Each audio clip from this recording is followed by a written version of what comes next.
I typed one paragraph describing a plumbing business, and 60 seconds later I had a live website with pages, copy, and a booking form already connected. No template picked, no drag and drop, nothing. That result is genuinely impressive. And it's also exactly why most best AI website builder videos get this topic wrong.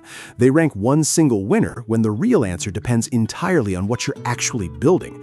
A simple business site and a real web app with logins and a database are not the same job, and no single tool wins both.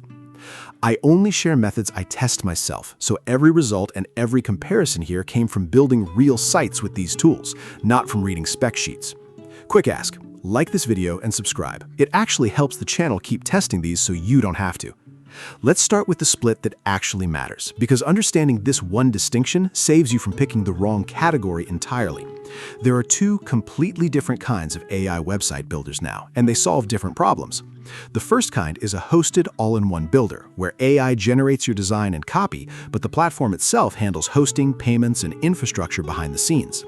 The second kind is a code-first builder, where AI writes actual application code and you're responsible for connecting external services like a database, authentication, and payments yourself.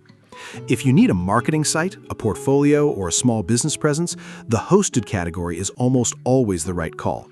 If you need something closer to a real application, user accounts, saved data, custom logic, the code-first category is what you actually want, even though it has a steeper learning curve. Let's walk through the hosted category first, since that's what most people searching this term actually need. For pure speed, a prompt-to-live site approach can produce a complete multi-page website with copy and structure already written in under a minute, which is genuinely useful for testing an idea fast before committing real time to it. For businesses that need broader tool integration, booking systems, email marketing, inventory, a more established all-in-one platform tends to offer the deepest ecosystem, since it's had years to build out plugins and connections beyond just the initial site generation. For visual quality specifically, one thing became obvious once I put output side by side.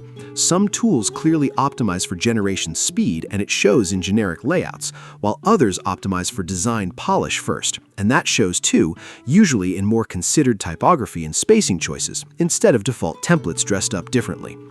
If your website is the first impression for a visually driven brand, a portfolio, a studio, an agency, prioritize the tool known for design control over the one known purely for speed, because that visual gap is genuinely noticeable to visitors, even if they can't name what's different. Now let's cover the code-first category, because this is where people either get real long-term value or hit a wall they weren't expecting. These tools generate working application code from natural language, meaning you can describe a feature like user login or a saved shopping cart and get functional code back, not just a static page that looks like it has that feature. The trade-off is real. You'll likely need to connect external services yourself for things a hosted builder gives you automatically, a database provider, an authentication service, a payment processor. That's exactly where non-technical users hit a wall with these tools. They expect the same all-in-one simplicity as a hosted builder, and instead they're staring at a service they've never heard of asking them to generate an API key. If that sounds intimidating, it's a sign you actually need the hosted category, not the code-first one, regardless of how impressive the demo looked. Here's a real example that shows the actual difference in practice. I asked a hosted builder to add a client login area to a business site, and it politely explained that feature required upgrading to a higher tier plan with limited customization options within that plugin. I asked a code-first builder the same request, and it generated real authentication logic, but then asked me to connect a database provider before that logic could actually store any user data, a step the hosted tool never would have exposed me to at all. Neither answer is wrong, they're just different tools solving different layers of the same problem, and knowing that difference up front saves you from picking the wrong one and blaming the AI for a mismatch that was never really its fault. Now here's the mistake that costs people real time and money, and it's the one nobody warns you about up front.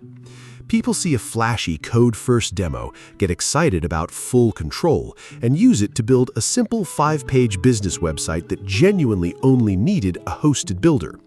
Then they spend hours manually wiring up hosting, a domain, and a basic contact form functionality, tasks a hosted builder would have handled instantly, essentially reinventing infrastructure that already exists elsewhere for free. The reverse mistake happens just as often. Someone builds a real product idea, a booking platform, a members-only community tool, inside a hosted builder, then hits a hard ceiling the moment they need custom logic the platform simply doesn't support. And by then, they've already invested real time into content and structure they now have to migrate elsewhere. The fix is deciding your category before you pick a specific tool, not after. Ask yourself honestly whether this project needs custom logic and a database, or whether it's fundamentally a content and design problem, and let that answer decide which category you're shopping in. Here's the golden tip that actually saves you from a wasted rebuild later. Before generating anything, write down the one feature that would break a simple hosted builder if you needed it. A login system, real-time data, custom calculations, and if you can't name one, you almost certainly belong in the hosted category, not the code-first one. If you can name one clearly, that single feature is your signal to start in a code-first tool from day one, even if the learning curve feels steeper at first, because migrating a finished site between categories later is far more painful than choosing correctly up front. That one question, decided before you open any tool at all, prevents almost every regret people report after committing weeks to the wrong category. I test new AI deals every week. If a new free method comes out, you'll see it here first.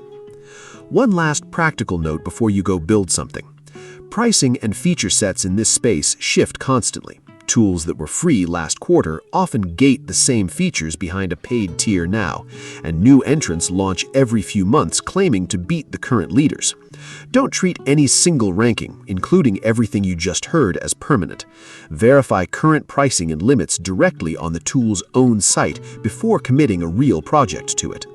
In the next video, I'm building the exact same business website in both a hosted builder and a code-first tool side by side, start to finish, so you can see the real time difference and the real ceiling of each one before you pick. Subscribe if you want to see which one actually wins that build.